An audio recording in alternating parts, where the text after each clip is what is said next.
Cinema ലോകത്തെ ദുഃഖത്തിലാഴ്ത്തി അപ്രതീക്ഷിത വേർപാട്. പ്രിയ നടനെ വീട്ടിൽ മരിച്ച നിലയിൽ കണ്ടെത്തി. പ്രണാമം അർപ്പിച്ച് വിനോദലോകം.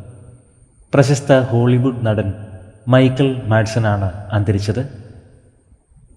67 വയസ്സായിരുന്നു. കിൽ ബിൽ, റിസർവോയർ ഡോഗ്സ് എന്നീ സിനിമകളിൽ മികച്ച വേഷങ്ങൾ അവതരിപ്പിച്ച നടനാണ് മൈക്കൽ മാഡ്സൺ. നടന് 67 വയസ്സായിരുന്നു. കാലിഫോർണിയയിലെ മാലിബുവിലെ വസതിയിൽ മരിച്ച നിലയിൽ കണ്ടെത്തുകയായിരുന്നു. ദുരൂഹതകളില്ല എന്നാണ് അമേരിക്കൻ പോലീസ് വ്യക്തമാക്കുന്നത്. ഹൃദയാഘാതമാണ് മരണകാരണം. പ്രിയ നടന് പ്രണാമം അർപ്പിക്കുകയാണ് ആരാധകർ. ആത്മാവിന് നിത്യശാന്തി ലഭിക്കട്ടെ എന്ന് നമുക്ക് പ്രാർത്ഥിക്കാം.